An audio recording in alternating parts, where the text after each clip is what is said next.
सत श्री अकाल जी। अभी हाल ही के समय में पंजाबी म्यूजिक इंडस्ट्री के सबसे बड़े नाम दिलजीत दोसांझ जी एक इतने बड़े प्लेटफॉर्म पे गए और उन्होंने वहां पर पंजाबी म्यूजिक इंडस्ट्री को और पंजाब को वर्ल्ड लेवल पे रिप्रेजेंट की। वो प्लेटफॉर्म थी द जिमी फैलन शो, जिसको दुनिया भर के लोग देखते हैं, जो इंटरनेशनली फेमस है। और वहां पर जब उन्होंने अपनी इंट्रोडक्शन दी तो उन्होंने कहा कि I am from Punjab. At the end. What do you remember what you said? मैं हूँ पंजाब। मैं हूँ पंजाब। मैं हूँ Punjab. I'm from Punjab. Yep. Like the जो कि बिल्कुल सही इंट्रोडक्शन थी, लेकिन उसके ऊपर इंटरनेट पर उनको काफ़ी हेट मिली, काफ़ी आउटरेज हुआ। और मेरे को लगा कि इस आउटरेज को एड्रेस करना बहुत ज़रूरी है, क्योंकि हमारे देश के लोगों में या इन आउटरेज करने वाले लोगों में एक बहुत खराब सा नैरेटिव बैठा हुआ है हमारे देश को लेकर और इन सेलिब्रिटीज़ को लेकर। पहली बात करते हैं दिलजीत दोसांझ जी की इंट्रोडक्शन के ऊपर कि क्या उन्होंने सही इंट्रोडक्शन दी या गलत इंट्रोडक्शन। अब दिलजीत दोसांझ जी एक सिंगर है और वो पंजाबी लैंग्वेज में गाना गाने के कारण प्रोमिनेंट है। और जो पंजाब स्टेट है, अगर आप उसकी हिस्ट्री पढ़ो तो 1 नवंबर 1966 को लिंग्विस्टिक बेसिस के ऊपर पंजाब रीऑर्गेनाइज हुआ था, जो आज का मॉडर्न इंडियन पंजाब। तो वो स्टेट जो आज की है वो लैंग्वेज के बेस पे बनी, उसी लैंग्वेज के अंदर वो गाना गाते हैं। अब अगर उनको अपनी सटीक या एक्यूरेट लिंग्विस्टिक आइडेंटिटी बतानी हो तो बेस्ट वे पॉसिबल यही है कि आई एम फ्रॉम पंजाब, क्योंकि हमारा भारत देश इतना डाइवर्स है कि उसके अंदर से पंजाबी लैंग्वेज और उस लैंग्वेज के अंदर सिंगर एक बहुत बारीक आइडेंटिटी होती है। तो आई एम फ्रॉम पंजाब बोलना बिल्कुल एप्ट चीज़ है। आपको जानकर हैरानी होगी अगर आप नहीं जानते कि पंजाब के अंदर जो पंजाबी लैंग्वेज भी है वो भी पूरी यूनिफॉर्म नहीं चलती। उसमें भी मालवा, दोआबा, माझा, इस तरह के थोड़े थोड़े चेंजेस पंजाबी लैंग्वेज में भी आते हैं विद डिस्टेंस। तो यूनिफॉर्मिटी हमारे देश का कल्चर नहीं है। हमारे देश का कल्चर बहुत डाइवर्स है। हर कुछ डिस्टेंस पर जाकर यहाँ पर लैंग्वेज चेंज हो जाती है, कस्टम्स चेंज हो जाते हैं, रिचुअल चेंज हो जाती है, खान पान एक ही लैंग्वेज के डायलेक्ट्स तक चेंज हो जाते हैं। इसलिए आप अगर सबसे एक यूनिफॉर्मिटी एक्सपेक्ट करोगे कि हर कोई सिर्फ एक ही आइडेंटिटी को करे और वो अपनी इंडिविजुअल आइडेंटिटी भूल जाए, तो वो चीज एक इम्पोजिशन कहलाएगी और वो लोगों को एक नहीं बनाएगी, वो लोगों को पास नहीं लाएगी, उल्टा दूर कर देगी। तो ये तो हो गई उनकी इंट्रोडक्शन की बात कि क्यों उनकी इंट्रोडक्शन मुझे एकदम सही लगी, क्योंकि वो उनकी लिंग्विस्टिक आइडेंटिटी और जहां से वो आ रहे हैं उसके लिए बिल्कुल एप्ट है। अब बात करते हैं जरा आउटरीच की कि आउटरीच हुई क्यों, इसका सोर्स क्या है। इसका सोर्स आता है हमारी प्रेजेंट गवर्नमेंट कि जब से ये गवर्नमेंट आई है इनका एक आइडियोलॉजिकल प्रिंसिपल रहा है, वो है यूनिफॉर्मिटी, वननेस, कि हर चीज को एक में ही डाल दो। जो लैंग्वेज पूरा देश बोले वो सिर्फ एक ही लैंग्वेज होनी चाहिए और वो मेजोरिटी की। जो रिलीजन पूरा देश माने वो एक ही रिलीजन होना चाहिए पूरे मेजोरिटी का।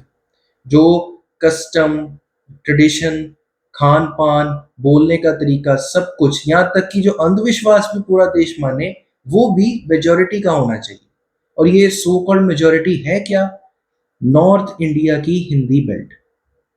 इसलिए हम आए दिन ऐसे मुद्दे देखने को मिलते हैं जहां पर माइनॉरिटी के ऊपर एक इम्पोजिशन करने की कोशिश की जाती है। साउथ इंडिया में हिंदी लैंग्वेज की इम्पोजिशन का मुद्दा आए दिन उठता रहता है।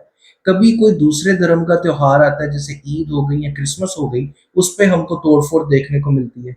वैलेंटाइन डे वगैरह जैसे दिन जो बाकी देशों के अंदर एक हार्मनी का प्रतीक है, उन दिनों के अंदर हमारे देश में कई जगह वायलेंस देखने को मिलता है। ये क्यों है? क्योंकि एक होड़ सी लगी हुई है बेवजह की यूनिफॉर्मिटी लाने की। इस चीज को मैं तो मेजोरिटी अपीजमेंट ही मानूंगा। हमारे देश की खूबसूरती इस चीज में नहीं है कि हम चीजों को इम्पोज करके सबको एक ही बना दें। हमारे देश की खूबसूरती ये है कि चाहे कितने भी इंडिविजुअल अलग अलग कल्चर्स हों, उन सबको एक्सेप्ट करके, रिकॉग्नाइज करके, उन सबको साथ लेके चलना। इसीलिए हमारे देश का संविधान जिन लोगों ने लिखा, उन्होंने भारत को डिफाइन भी ऐसे किया कि India, that is Bharat, is a union of states, ताकि हर एक यूनियन के अंदर जितने भी तरह के कल्चर्स हैं उनको साथ लेकर एक डेवलपमेंट की राह पर चला जा सके। इसी से फ्रेटर्निटी आती है, इसी से भाईचारा बनता है। लेकिन अगर हम इम्पोजिशन करेंगे, सबको एक ही बनाना चाहेंगे, तो उससे फ्रेटर्निटी बढ़ेगी नहीं, उल्टा घटेगी, लोगों के अंदर एक दूसरे के बीच में तनाव पैदा होगा। और ये चीज़ इस करंट गवर्नमेंट को समझनी होगी। अब इस चीज़ को समझने के लिए मैं आपको कहूँगा कि कमल हसन जी के द्वारा लिखी हुई एक नाला दमयंती नाम की फ़िल्म है। उसके अंदर एक बहुत खूबसूरत सीन है, जिसमें आर माधवन जी एक कैरेक्टर प्ले करते हैं जो तमिल बोलता है, तमिल लैंग्वेज बोलता है। वो एयरपोर्ट पे जाता है और एक इंग्लिश अथॉरिटी का पर्सन जो है, वो उसके साथ बात कर रहा है। आर माधवन जी का कैरेक्टर जो है वो अपने साथ पिकल, जिसको हम अचार कहते हैं, उसको लेकर जाना चाहता है, पर वो उस इंग्लिश पर्सन को समझा नहीं पा रहा कि अचार होता क्या है। तो वो इंग्लिश पर्सन वहां पर काम करते एक पंजाबी स्पीकिंग या पंजाबी पर्सन को बुलाता है। वो पंजाबी पर्सन को कहता है कि ये पर्सन आपकी कंट्री का ही है, तो आप इससे बात करके जरा क्लियर करो कि क्या प्रॉब्लम है इनकी। लेकिन वहां पे प्रॉब्लम ये आती है कि वो तमिल स्पीकिंग पर्सन और वो पंजाबी पर्सन भी आपस में कन्वर्स नहीं कर पाते।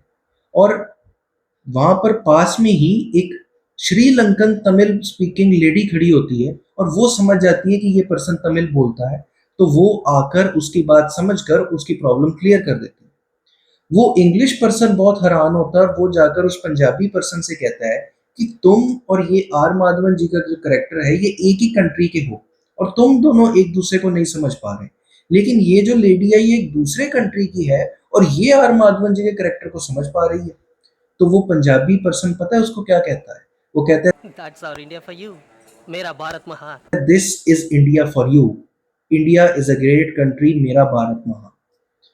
ये चीज एक एक्सेप्टेंस दिखाती है कि किस तरह हम सब में थोड़े बहुत लिंग्विस्टिक या कल्चरल डिफरेंसेस होने के बावजूद भी हम एक दूसरे को अपना मानते हैं और एक हार्मनी में चलते हैं। अगर वो पंजाबी पर्सन लड़ने लग जाए कि तुम हिंदी ही बोलो या तुम पंजाबी ही बोलो, और वो तमिल पर्सन लड़ने लग जाए कि तुम तमिल ही बोलो, तुम पंजाबी मत बोलो, तो वहां पर क्या होगा? ना वो पंजाबी पर्सन अपना काम कर पाएगा, एयरपोर्ट का काम रुक जाएगा, और उस तमिल पर्सन को भी जहां पर उसने जाना है वहां जाने में मुश्किल होगी।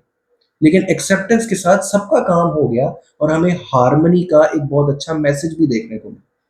ये स्पिरिट हम सब इंडियंस के अंदर होनी चाहिए और ये सबको सरकार को प्रमोट करना चाहिए, जो कि वो बदकिस्मती से नहीं कर रही और इसका उल्टा प्रमोट कर रही है। अब जरा बात करते हैं ये पंजाबी और इंडिया के बारे में।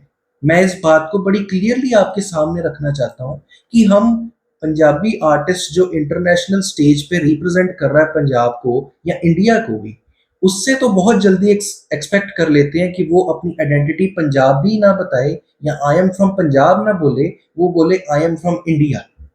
वो अपनी एथनिक आइडेंटिटी छोड़ दे, अपनी लिंग्विस्टिक आइडेंटिटी छोड़ दे और सिर्फ अपनी नेशनल आइडेंटिटी जो कि इंडियन है उसको आगे रखे। मैं पूछना चाहता हूं उन सब लोगों से जो कि आउटरीच कर रहे हैं कि इतने समय से जो हमारा मेन स्ट्रीम सिनेमा है, बॉलीवुड सिनेमा है, वो इतने टाइम से स्टीरियोटाइप करता आ रहा है पंजाबीज के अगेंस्ट, खास करके सिख कम्युनिटी के अगेंस्ट, जिसमें जॉनी लीवर जैसे करेक्ट जो एक्टर हैं, उन्होंने ऐसे करेक्टर्स खास तौर पे प्ले किए हैं जो कि एक पंजाबी की या एक सिख की बड़ी वेग सी इमेज दिखाते हैं, जिसमें वो नाच रहा है, शराब पी रहा है, उल्टी सीधी हरकतें कर रहा है, बिना वजह हंसी जा रहा है या बिना वजह बहुत एक्साइटेड है या शाउट कर रहा है।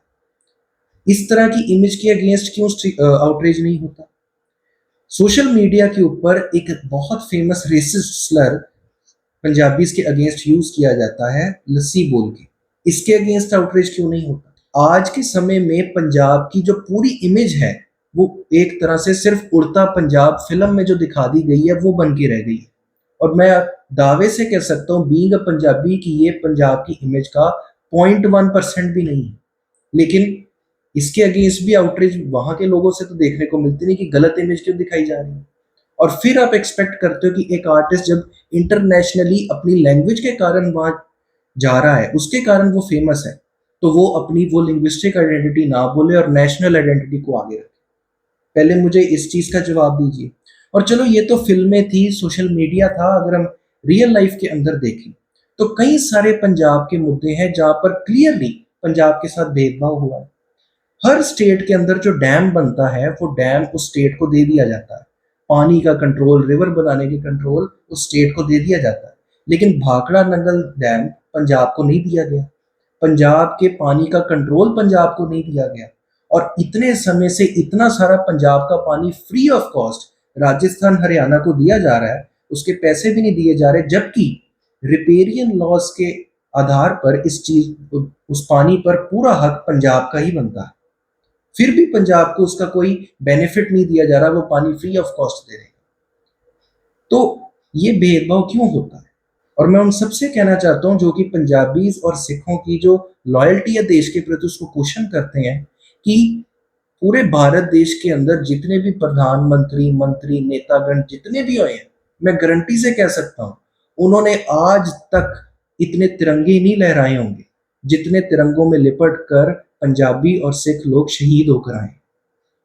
और एक बात, आप तो आजादी के बाद से देखते हो ना पंजाब को, आप आजादी से पहले अंग्रेजों का समय ले लो, उससे पहले मुगल ले लो, आप अलेक्जेंडर तक चले जाओ, उस समय तक भी ये जो पंजाब स्टेट है, पंजाब के लोग हैं, ये भारत को डिफेंड करते आए। जितने आक्रांता भारत की तरफ आए हैं उनके सामने पहली दीवार बनकर पंजाब खड़ा हुआ है।